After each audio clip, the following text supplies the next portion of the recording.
सभी बंधुओं को नमस्कार। अंतर्राष्ट्रीय हिंदू परिषद, राष्ट्रीय बजरंग दल, उनसे जुड़े हुए 15 संगठन मिलकर अब तो हिंदू ही आगे सुरक्षित हिंदू, समृद्ध हिंदू और सम्मान युक्त हिंदू, सुरक्षित, समृद्ध, सम्मान युक्त हिंदू, यह लक्ष्य को लेकर 15 संगठन के द्वारा भारत में हम काम कर रहे हैं। काम का व्याप्त के लिए सिर्फ बता रहा हूं, पिछले नवरात्र में हमने 3 प्रोग्राम दिए थे। शस्त्र पूजन, कन्या पूजन, चंडी पाठ, गांव में, सार्वजनिक और घरों में 92,300 जगह पर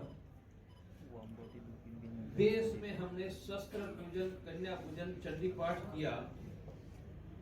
दीपावली में 5 लाख से ज्यादा गरीब बच्चों को आधा किलो मिठाई और वस्त्र दिए। 15 संगठन की बात करता हूं तो प्रत्येक हिंदू परिवार स्वस्थ रहे, इसलिए हमारा संगठन है इंडिया हेल्थलाइन।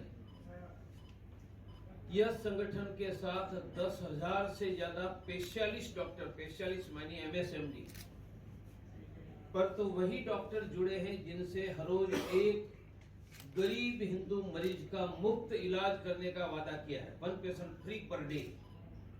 आज रात को भी अमरावती में कुछ डॉक्टरों से मैं मिलने वाला, परसों नागपुर में भी मिला था, कल वर्धा में भी मिला। तो प्रत्येक हिंदू परिवार स्वस्थ रहे, इसलिए इंडिया हेल्थलाइन हमारी व्यवस्था 10,000 से ज्यादा स्पेशलिस्ट डॉक्टर जो हर रोज एक गरीब हिंदू मरीज का मुफ्त इलाज करने के लिए तैयार है। गांव और मोहल्लों में जाकर मुफ्त में ब्लड प्रेशर, शुगर की जांच, रोग मुक्त जीवन शैली समझाना। कोई गरीब हिंदू भूखा न रहे, इसलिए हमारा संगठन है एक मुट्ठी अनाज। 1 लाख से ज्यादा घरों में थैली दी है। खाना बनाने के पहले 1 मुट्ठी अनाज डालो। हर एक परिवार से महीने में 1 या 2 किलो एकत्रित करके 10 किलो की बैग बनाकर गरीब भूखे सो जाते हिंदुओं को देना। आप इनको हिंदू राशन योजना कर सकते हैं। इस वर्ष हम 1 करोड़ हिंदू घरों से थैली बांटकर 1 मुट्ठी अनाज एकत्रित करने जा रहे हैं। मैंने हिंदू ही आगे, समृद्ध, सुरक्षित, सम्मान युक्त हिंदू, 15 संगठन, और संगठन क्या कर रहे हैं उनके सिर्फ 2 ही उदाहरण दिए। उनकी डिटेल में ज्यादा नहीं जाऊंगा। मेरा स्पष्ट मानना है कि केंद्र और राज्य सरकारों को इजराइल की भांति इस्लामिक जिहादी आतंकवाद के विरुद्ध युद्ध लड़ना चाहिए। I demand that central and state government should declare and wage a war against Islamic jihadi terror. War लड़ने का अर्थ है कि आर्मी, पुलिस, खुफिया एजेंसी को ट्रेंड करो, कंटिन्यूस ऐसे फोर्सेस को मॉनिटर करके डिटेक्ट करो, वरना टारगेट किलिंग कश्मीर तक सीमित था, अमरावती में उमेश कोल्हे तक पहुंचा।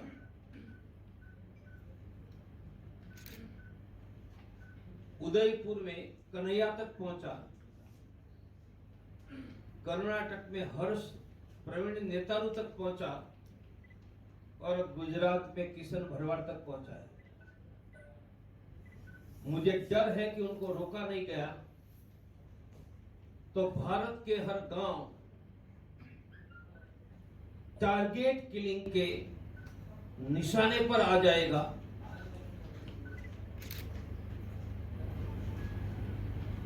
और इसके लिए उमेश कोले की हत्या के पीछे जो मुस्लिम संगठन है वह तबलीग जमात, ये प्रवीण तोगड़िया नहीं एनआईए करती, और सऊदी अरेबिया ने गेटवे ऑफ ए टेरर, आतंक का प्रवेश द्वार कह के तबलीग जमात पर प्रतिबंध लगाया। सऊदी अरेबिया मानी जहां मक्का मदीना है, पर तबलीग जमात का हेडक्वार्टर तो दिल्ली में है। मैं महाराष्ट्र की राज्य सरकार और केंद्र सरकार से मांग करता हूं कि सऊदी अरेबिया जो तबलीग जमात पर प्रतिबंध लगा सकती है, तो आप क्यों नहीं लगा रहे हो? क्या हर गांव में उमेश कोल्हे श्रद्धा और कन्हैया हमारा बेटा बेटी बने उनका इंतजार कर रहे हैं हम? मेरा विश्वास है कि महाराष्ट्र की यह सरकार और केंद्र की नरेंद्र भाई अमित भाई की सरकार, जिनमें से अधिकांश लोग मेरे साथ बैठकर चाय पानी खाना गप्पा लड़ाते रहे अनेक समय तक, और प्रवीण तोगड़िया जो भाषण देते थे वही बात हमारे साथ होती रहती थी, तो आपके हाथ में सत्ता है। मेरा दृढ़ विश्वास है कि 2024 के चुनाव में जाने के पहले आप जनसंख्या नियंत्रण का कानून बना दो, काशी मथुरा का मंदिर बनाने का काम कानून बनाकर करो, जैसे सरदार पटेल ने सोमनाथ के लिए किया था। तबलीग जमात और दारुल उलूम देवबंद पर प्रतिबंध लगा दो, और इस्लामिक जिहादी आतंकवाद के विरुद्ध officially war, there should be declare war against Islamic jihadi terrorism by Indian state, central and state government both। यह मेरी सरकार से बात है। हमारी ओर से मैं वीर हिंदू विजेता हिंदू, हिंदुओं की रक्षा के लिए अभियान प्रारंभ कर चुका हूं। 2 करोड़ हिंदू युवाओं को मैं जोड़ रहा हूं,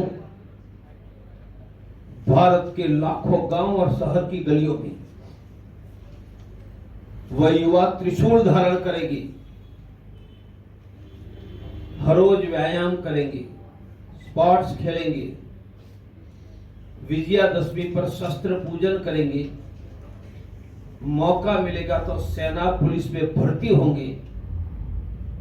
मैं अब हिंदू की किसी बेटे को उमेश कोल्हे या कन्हैया नहीं बनने दूंगा, किसी बेटी को श्रद्धा नहीं बनने दूंगा। हम हिंदुओं की रक्षा का प्रबल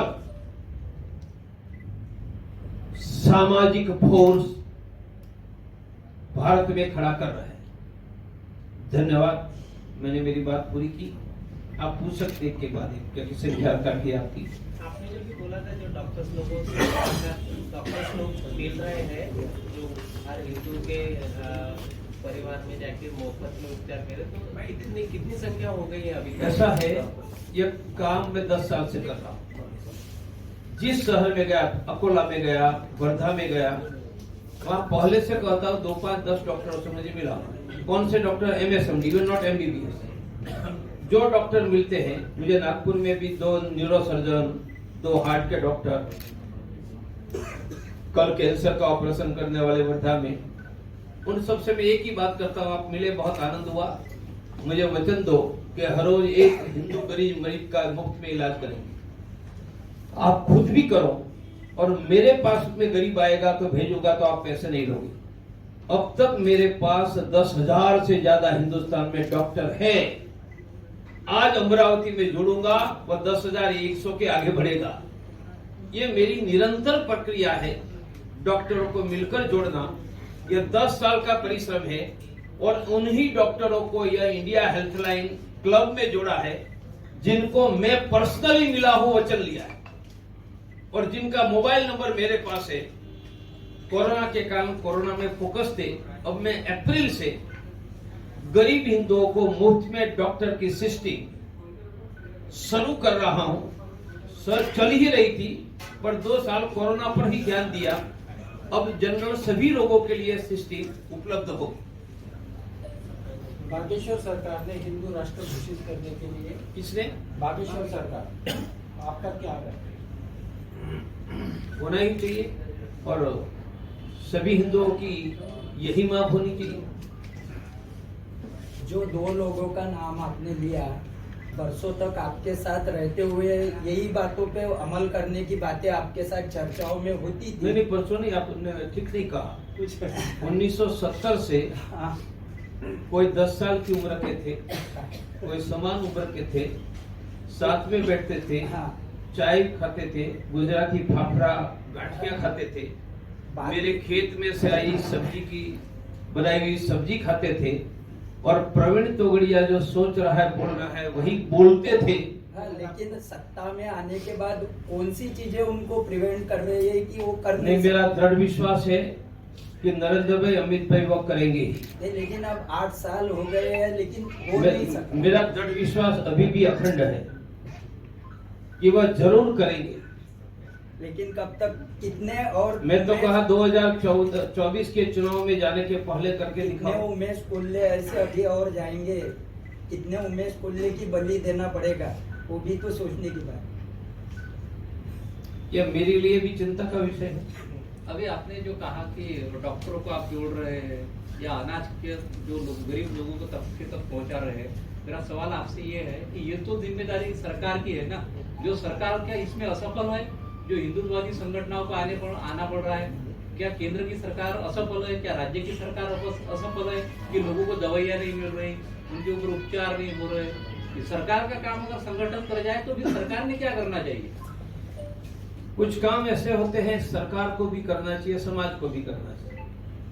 नहीं, सरकार भी मुफ्त में अनाज दे रही है। सरकार भी पीएससी, मैं तो कैंसर सर्जन हूँ, सरकार का छोटा से छोटा मुफ्त में दवाई का सेंटर को पीएससी कहते हैं, प्राइमरी हेल्थ सेंटर। सरकार PSC, CSC, community health centre सब चला रही है, परंतु प्राइवेट का डॉक्टर मुफ्त में सरकार नहीं दे सकती है, वह हिंदू समाज दे सकता है। वह सरकारी डॉक्टर से सेवा करवाएंगी, मैं तो प्राइवेट का डॉक्टर दे रहा हूं। मैं नागपुर में न्यूरो सर्जन दूंगा, नागपुर में कार्डियोलॉजिस्ट दूंगा, मैं वर्धा में कैंसर सर्जन दूंगा। तो सरकार अपना काम कर ही रही, नहीं कर रही इसलिए नहीं। यह देश में 80% डॉक्टर प्राइवेट में है। प्रवीण तोगड़िया भी प्राइवेट में ही ऑपरेशन करता था 5-6। तो सबसे ज्यादा डॉक्टर कहां है? प्राइवेट में। मैं ये प्राइवेट के डॉक्टरों को एक मरीज के लिए चैरिटेबल बना रहा हूं, और 10,000 डॉक्टर कोई छोटी बात नहीं है। ये आंकड़ा 50,000 तक चला जाए तो वे आश्चर्य मत करना। मैं जिनको मिलता हूं कोई ना नहीं बोल रहा, उन्होंने कहा 1 नहीं 2 पेशेंट भेजो, वी विल नॉट चार्ज। किसी का हिंदुत्व, आजकल हिंदुत्व की अलग अलग डेफिनेशन हो रही है। किसी का हिंदुत्व सॉफ्ट है, किसी का हार्ड है, किसी का हिंदुत्व सबको साथ लेकर चलने का ऐसे डेफिनेशन की जाती है। तो कोई मानो किसी गैर धर्म वालों को टारगेट करना, यही हिंदुत्व इस तरह सा चित्र आज देश में है। प्रवीण तोगड़िया जी का हिंदुत्व इनमें कहाँ बैठता है? वो अपने आप को कहाँ पाते हैं? ऐसा है, मैं पोली खाने बैठता हूं तब मैं सॉफ्ट हूं, पोली खाने बैठता हूं तब मैं सॉफ्ट हूं, मैं सो जाता हूं तो सॉफ्टेस्ट हूं, और मैं हिंदुओं के बेटी की रक्षा के लिए निकलता हूं तब मैं हार्ड हूं। इसलिए सॉफ्ट भी हिंदुत्व है, मृदु भी हिंदुत्व है, आक्रामक भी हिंदुत्व है, और राक्षसों का विरोध करने वाला भी हिंदुत्व है। हार्डेस्ट भी हिंदुत्व है। जिनको हिंदू धर्म और सनातन वैदिक धर्म का ज्ञान नहीं है, वो डिफरेंशिएट करते हैं। मैं वह हूं जिन्होंने वेदों का और 18 पुराण का अध्ययन करने के बाद 90 में निकला। इसलिए दुर्गा मैया ने कितने सॉफ्ट लोगों को मारा, उनकी मेरे पास सेंचुरी नहीं, सहस्त्र का आंकड़ा है। जिन संगठनों से प्रवीण तोगड़िया जी बाहर निकले हैं, आज उन्हीं उसी संगठन या उसी विचारधारा के जो पॉलिटिकल या धार्मिक लोग हैं वो प्रवीण तोगड़िया जी को कुछ अलग थलग रखने की कोशिश कर रहा है, ऐसा कुछ चित्र देश में है। देखो मेरे भाई, हिंदू समाज से मैं न अलग थलग हूँ, न हिंदू समाज मुझसे अलग थलग है। समाज की बात नहीं कर हिंदू रहा हूं। समाज से अलग थलग होते तो आप नहीं आते। मैं और आज की सभा अमरावती में, यहाँ विधिवत मेरा संगठन नहीं है, तो अभी मैं सभा कर पा रहा हूं। उनका कि हिंदू समाज और हम अलग थलग नहीं है। हाँ, कोई एकाधा व्यक्ति हो सकता है, पर मेरा कहना है जो मेरे साथ आए हैं वो दिल से आए हैं, जो नहीं आए हैं उनका दिल भी मेरे साथ है। आप कहें कैसे? कल मैं नागपुर में महाल, जहां संघ का मुख्यालय है, वहां से 50 कदम दूर डॉक्टर हेडगेवार ने शुरू की थी मोहिती शाखा के स्वयंसेवक, क्या नाम, अरसड़ उपखड़े, उनके घर पर था। सभी मोहिती शाखा के स्वयंसेवक थे और सभी 21 स्वयंसेवकों ने 1,000 रुपया मुझे पब्लिकली दिया है। बोलो उनका दिल मेरे साथ है या नहीं? और आप कह रहे अलग थलग कहां? जो मुझे संघ कार्यालय के बगल में बुलाकर एक ने 21 लोग 1,000 देते हैं, तो बोलो मेरे साथ है या नहीं? हमारे साथ है। और वो हमारे ही साथी, हमारे साथी आएंगे, कहां जाएंगे? क्या इमाम बुखारी के साथ जाएंगे? ओवैसी के साथ जाएंगे? नहीं, प्रवीण तोगड़िया के साथ ही जाएंगे। लेकिन और प्रवीण तोगड़िया भी उनके ही साथ जाएगा। अभी मोहन भागवत जी ने एक बयान दिया कि पंडितों ने ये जाति व्यवस्था निर्माण की है। क्या आपका क्या कहना है इस पे? मेरा स्पष्ट कहना है, हिंदू समाज एक हो चुका है। इनके कारण राम मंदिर बन रहा है और भाजपा की सत्ता भी आई है। राम मंदिर बनाने में पंडित, ठाकुर, मराठा, मौर्य, कुशवाहा, सैनी, पाल सबका रोल था और भाजपा की सरकार बनाने में सबका रोल था। तो मेरी इतनी ही प्रार्थना है, हिंदू समाज एक हो चुका है, तब पुरानी बातों के आधार पर अब जातियों का नाम लेकर हिंदुओं को विभाजित करने का हम पाप न करें, इतनी ही मेरी प्रार्थना है। कहना तो यह करो, हम हिंदू भाई हैं, इसलिए किसी भी जाति का गरीब हिंदू भूखा नहीं रहेगा। जो मैं कर रहा हूं एक मुट्ठी अनाज, किसी भी जाति का गरीब हिंदू बिना डॉक्टर नहीं रहेगा। इंडिया हेल्थलाइन, किसी भी गरीब, किसी भी जाति का हिंदू जेल में नहीं रहेगा। मुफ्त में एडवोकेट देकर जमानत करवा दूंगा।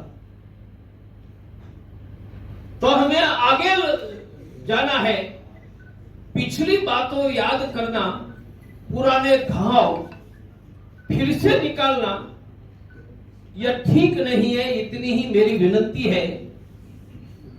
मुगलों के तलवार के सामने घुटने नहीं टेके, वह पंडित के बेटे हैं, वही मराठा के बेटे हैं, वही मौर्य, कुशवाहा, सैनी, पाल और महार के बेटे हैं।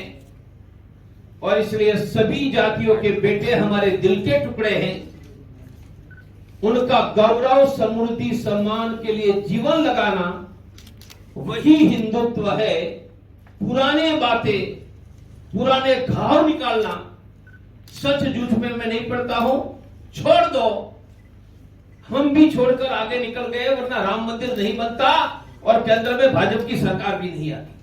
आप सुरक्षित सम्मानित युवक हिंदू की बात कर रहे हैं, लेकिन कपड़ा, अनाज बांटना, ये कई सारे संगठन सामाजिक देश में करते रहते हैं, जैसा आप कर रहे हैं। लेकिन हिंदू सही मायने में अगर सुरक्षित करना है तो उसे रोजगार देना पड़ेगा, उसे नौकरी देना पड़ेगा। तो उस हिसाब से हिंदुओं के लिए आपका क्या नया प्रोजेक्ट है? क्या आप ऐसा करते हैं? मैं 5 दिन पहले सम्मेलन में था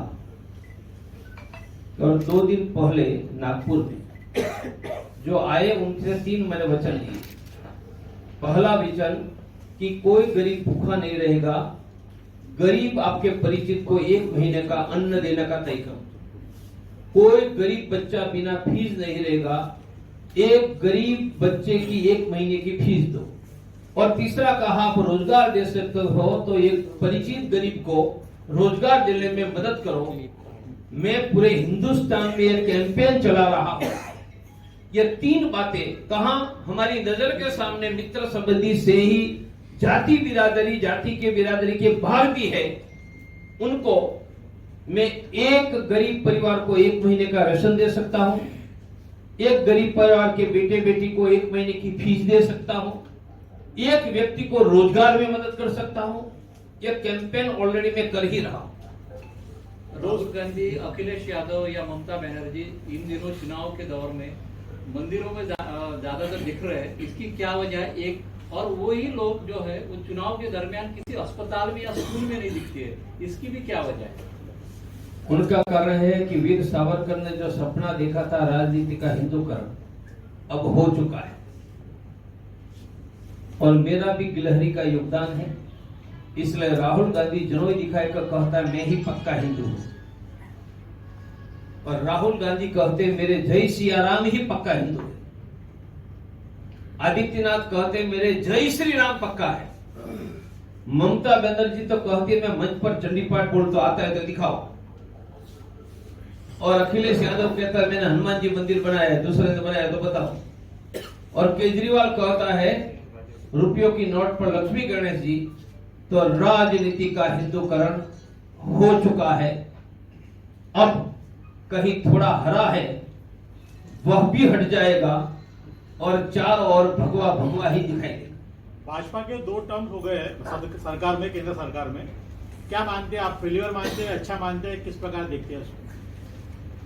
2024 में देश के 80 करोड़ मतदाता वोट डालकर निर्णय करेंगे, तो 80 करोड़ लोगों का निर्णय देने का अधिकार पर प्रवीण तोगड़िया नहीं, अब तक जो हुआ उस पर मैं आपसे राय मांग रहा हूँ। मुझे जब राय देनी होगी तब जरूर दूंगा, अभी मैं नहीं देना चाहता। हिंदू एकत्र है और आप एकत्र करने के और प्रयत्न कर रहे हैं, कल ये हिंदुओं का राजनीतिक में कोई फायदा होगा? अब नहीं होगा। हिंदू जागरण का तब फायदा हो रहा था, एक दल हिंदुत्व के साथ थे, दूसरा विरुद्ध में थे। जब राजनीति का हिंदूकरण हो गया और राहुल गांधी कहते मैं ही सच्चा हिंदू, ममता बनर्जी कहते मैं ही सच्चा हिंदू, और अखिलेश भैया और केजरीवाल कहता है, तब मैं मानता हूं अब किसी दल को हिंदू जागरण का फायदा नहीं होगा। सभी दल को थोड़ा थोड़ा होगा, किसी को ज्यादा होगा, परंतु सबको फायदा होगा। अब एक दल के फायदे से हिंदू जागरण आगे निकल चुका है। हिंदू धर्म की रक्षा करना हर हिंदुत्ववादी संगठन का अधिकार है, लेकिन आजकल कुछ धर्म सभाएं बोलिए, हिंदुत्ववादी संगठन बोलिए या हिंदुत्ववादी बाबा बोलिए, महाराज बोलिए, ये आजकल हिंदू धर्म के सुरक्षा के बजाय ज्यादा गैर धर्म वालों को टारगेट करने पे ज्यादा दिख रहे हैं। जबकि अभी और इसी के चलते अभी कोर्ट ने ऑर्डर दिए हुए कि ऐसे प्रक्षोभक भाषण देने वालों के ऊपर कार्रवाई हो। प्रवीण तोगड़िया जी इस बारे में क्या सोचते हैं? राक्षसों का विरोध करने की वेद काल से हमारी परंपरा है। तब कानून में ही था। कानून बदलेंगे। कानून हमने बनाया है और कानून को अमेंड करने का हमारा अधिकार है। ये देश में हिंदुओं को किससे खतरा है वह बोलना, यह वाणी स्वतंत्र है, और यह बोलने में कानून बीच में आते हैं तो मैं विनती करूंगा कि कानून को अमेंड करो। हिंदुओं की जबान पर ताला मत लगाओ। जब हमारा बेटे का इमेज कोले हो रहा है, कन्हैया हो रहा है, क्या उमेश कोले करने वालों के विरुद्ध हम आवाज नहीं उठाएंगे? और आवाज उठाएंगे तो हेड स्पीच के नाम पर हमारी जुबान पर ताला लगा देंगे। यदि कोई कानून लगाएगा तो हम कानून भी अमेंड करवाएंगे। आखिर कानून ये देश के लिए बना है, हमारी जुबान पर ताला लगाने के लिए कानून हिंदुस्तान का नहीं है। और फिर भी आज का कानून ये करता है, तो जैसे राम मंदिर बना लिया, we will see that law should be amended by Indian parliament. अभी जो महाराष्ट्र में जो अदला बदल हो गई, उसमें आप समाधान नहीं आएंगे? अरे भाई, मुझे मुख्यमंत्री बनाता होता तो मैं बताता। और बन गए वो कैसे है, क्या है। हाँ, संबंध एकनाथ शिंदे से भी है और उद्धव जी से भी है। तो अब दोनों कर लेंगे और कभी एक ताट में खा भी लेंगे। महापुरुषों को लेकर जो विवादित टिप्पणियां की जाती है उस पर आपकी क्या प्रतिक्रिया है? अरे ठीक है, ये बहुत लोग बोलते रहे तो हर एक के बोलने पर ध्यान देंगे तो पागल की हॉस्पिटल में जाना पड़ेगा। कालीचरण महाराज कहते हैं कि कुछ दिनों के बाद में महिलाओं को बुरखों में आगा गिरेगा, और आप कहते हो कि हम महिलाओं के हाथ में त्रिशूल देंगे। तो इसमें जो दो भूमिका अलग अलग दिख रही है, इसके बारे में क्या राय है आपकी? अलग अलग भूमिका दिखती है, उसका नाम ही हिंदुत्व है। दूसरे मजहब में अलग अलग भूमिका का अधिकार नहीं है, हमारे यहाँ अधिकार है। इसलिए वह कहते हैं, उनका भी सम्मान करता हूँ, और मैं कहता हूँ उन पर भी मैं डटा हुआ। आपने कहा हिंदू एक है और पुरानी बातें मत निकालो, जाति व्यवस्था की बात मत निकालो। अगर मैंने जाति व्यवस्था की बात मत निकालो शब्द प्रयोग मेरा नहीं, आपका है। मैंने कहा पुरानी बातें छोड़ दो, पुराने घाव मत निकालो, इतना ही कहा है। भागवत ने जो कहा है वो गलत कहा है क्या? अरे वो परम पूजनीय करोड़ों स्वयंसेवकों के संघ चालक है, सरसंघ चालक, उन पर मुझे कमेंट करना अनुचित लगता है। और 50 साल तक उनके साथ भी मैं बैठा हूँ। गलती नहीं हो सकती।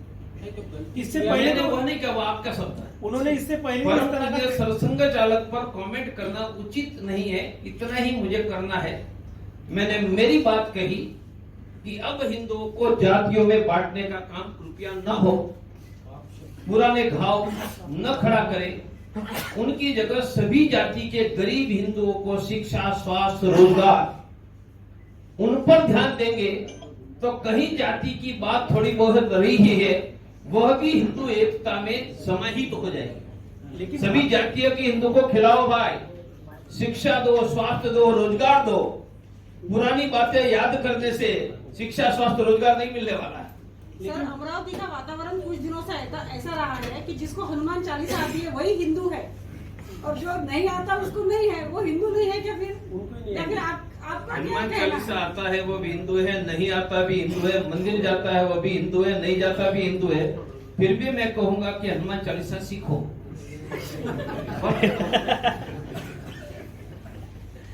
हाँ, हनुमान चालीसा का विरोध करेंगे वह ठीक नहीं सीखना तो मत सीखो। यहाँ राज्य में राज्य में भाजपा की सरकार है, केंद्र में भाजपा की सरकार है 2014 से। इसके बावजूद भी ये उमेश कोल्हे हत्याकांड हो रहा है या राजस्थान का प्रकरण है, तो कहीं तो भी हिंदू अभी भी खतरे में है क्या? ऐसा आपको लगता है? नहीं, आपने गिनाया उसमें भूल गए। 2022 में कश्मीरी हिंदुओं का दूसरी बार पलायन हुआ है। 1990 जनवरी हुआ था। इसके बाद 2022 में कश्मीरी हिंदुओं का दूसरी बार पलायन हुआ है। मेरा स्पष्ट मानना है कि भारत में हिंदू सुरक्षित नहीं है, ये मेरा स्पष्ट मानना है। नहीं है, इसलिए मैं किसी एक दल को दोषित न देते हुए आज के सत्ता में है उनसे विनती करूंगा कि इस्लामिक जिहादी आतंकवाद के विरुद्ध युद्ध घोषित करो और तबलीग जमात पर प्रतिबंध लगाओ, जनसंख्या नियंत्रण का कानून बनाओ 2024 के पहले। तो हिंदू सुरक्षा में आपका बड़ा योगदान है, यह भारत याद रखे। आपकी सभा के बाद आज अमरावती में भी आपका जो संगठन है उसका विस्तार होगा क्या? नहीं, मेरा संगठन विस्तारित ही है। नहीं, अमरावती में वरना अमरावती के लोग ही मेरे बगल में बैठे हैं। और सभा इसलिए प्रत्येक हिंदू मेरा कार्यकर्ता है, मुझे विस्तारित करने के लिए ज्यादा जरूरत नहीं है। जहां मैं या मेरा हिंदू साथी जाता है वहां संगठन खड़ा होता है, वरना 92,300 जगह पर शस्त्र पूजन, कन्या पूजन कहाँ होता। इसलिए मुझे उनकी चिंता नहीं है, क्योंकि जो यहाँ है वह दिल से है और वहां है उनका दिल भी मेरे साथ है।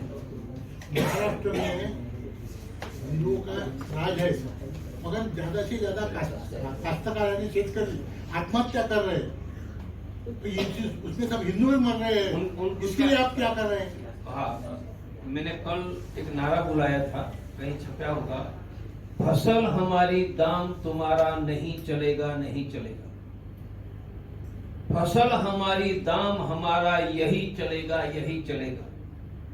यदि किसानों को कर्ज मुक्त और आत्महत्या मुक्त करना है तो एमएसपी का कानून बनाकर फसल के दाम देना ही होगा।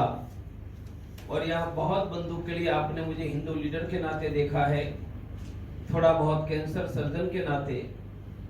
मैं किसान का बेटा हूं जिनके घर में गाय आज भी है। गिर की गाय मेरी गाय है और मेरे खेत में गाय के साथ लायन गिर का शेर होता है और दुनिया में एकमात्र मेरी गाय है जो लायन से लड़कर जिंदा रहती है। गिर की गाय पर लायन ने हमला किया, कभी मरती नहीं है, वो लड़ती है और शेर को उठाकर फेंक देती है।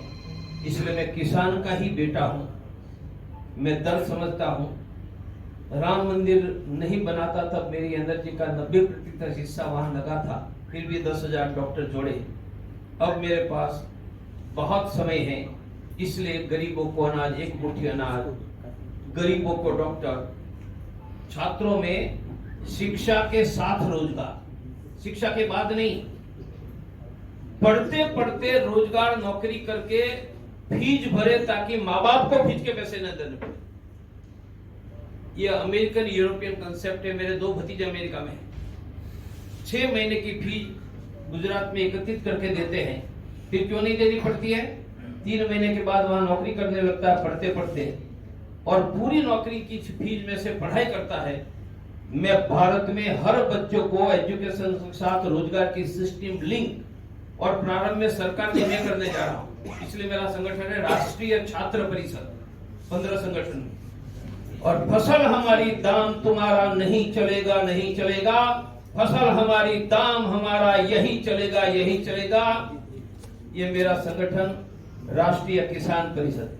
अगर तोगड़िया जी एमएसपी के बाजू में है, तो जब साल भर किसान आंदोलन कर रहे थे एमएसपी के लिए, उस वक्त तोगड़िया जी हमें उनके साथ नहीं दिखाई दी। नहीं, आप मेरा फेसबुक, कोरोना का कालखंड था ना, तो मैं भी बाहर, मेरा फेसबुक, मेरे स्टेटमेंट सुन लीजिए। यह किसानों के समर्थन में खुलकर, और आपको पता नहीं है, जो आंदोलन में बैठे थे ना, उनमें बहुत किसान लीडर के साथ प्रवीण तोगड़िया ने मंच पर किसानों की सभा में भाषण दिए, वहां बैठे थे उनके साथ। मैंने खुद किसानों की सम्मेलन में, मैं राम मंदिर में लगा था तो मेरे पास मर्यादित शक्ति थी। छत्तीसगढ़ में टाटा ने 20 वर्ष पहले किसानों की जमीन अधिग्रहण करके फैक्ट्री नहीं बनाई। मैंने 3 साल पहले 300 किलोमीटर की पदयात्रा निकालकर किसानों की जमीन छत्तीसगढ़ में वापस दिलवाई, अभी ये छोटे छोटे हैं, परंतु मैं राम मंदिर में लगा था तो मेरे पास समय, एनर्जी की अब मेरे पास है। इसलिए शिक्षा के साथ रोजगार, छात्र परिषद, फसल हमारी दाम तुम्हारा नहीं। आप देखो राम मंदिर जैसा, फसल हमारी दाम तुम्हारा नहीं चलेगा, वह आवाज किसान संगठनों के साथ हम ही उठाएंगे। काशी मथुरा के लिए क्या मैंने बता दिया, केंद्र सरकार कानून बनाकर 2024 के पहले बनाना शुरू करे, मेरी डिमांड में आ गया। जनवरी 2024 में राम मंदिर का काम चल रहा है, छोड़ नहीं दिया, चल रहा है। अब राम मंदिर का काम इंजीनियर को करना है, प्रवीण तोगड़िया कैंसर सर्जन को थोड़ा करना है। जनवरी 2024 में राम लल्ला का विराजमान होने वाला है नए इसमें, तो आप उसमें रहने वाले जाएंगे? मेरे भाई, किसी हिंदू को मंदिर जाने के लिए निमंत्रण लेना पड़ता है तो वह हिंदू नहीं। मुझे राम लला के दर्शन करने के लिए निमंत्रण मांगना पड़ेगा? नहीं, इनॉग्रल के, इनॉग्रल ठीक है, दर्शन के लिए कभी जाते हैं। वहां तो बाबरी मस्जिद के लिए लड़ने वाले अंसारी को निमंत्रण था। फिर भी दर्शन करने के लिए निमंत्रण की कोई जरूरत नहीं। और मैं कहूंगा कि 2024 जनवरी में राम मंदिर के दर्शन हो, तब ज्ञान वापी में मेरे भगवान काशी विश्वनाथ मस्जिद में बैठे हैं, उनकी भी हर रोज पूजा शुरू हो जाए। इसीलिए और कृष्ण भगवान की जन्मस्थली पर हती जो औरंगजेब की मस्जिद है, उनका भी बाबरी हंस हो, यह मैं तो चाहता हूँ। इसीलिए हिंदुओं में मेरे घर में फल सब्जी खाने वाले मेरे दोस्त यह करेंगे, ऐसा मेरा दृढ़ विश्वास है।